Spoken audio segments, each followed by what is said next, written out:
Un éleveur de canards et son épouse étaient devenus célèbres ces dernières semaines en refusant d'obéir aux ordres de relocalisation. Mais après 10 mois de lutte, leur résistance affaiblit et ils se retrouvent avec bien peu pour reconstruire leur vie.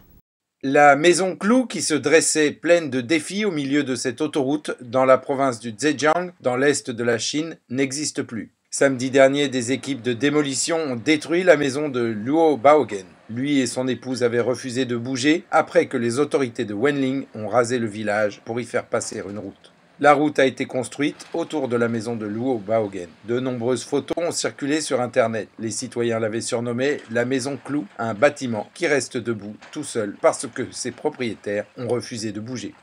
Cela arrive souvent lorsque la compensation offerte par les autorités ou les entrepreneurs immobiliers est bien moins importante que la valeur réelle du bâtiment. C'était le cas de cette maison de 5 étages d'une valeur de 96 000 $. Les responsables municipaux n'en offraient qu'un tiers en compensation.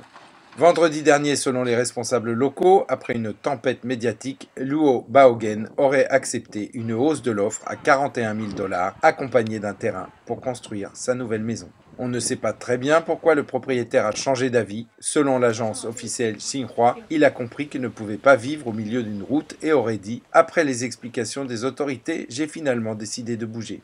Des centaines de milliers de relocalisations ont lieu en Chine chaque année pour faire place nette aux projets de développement immobilier.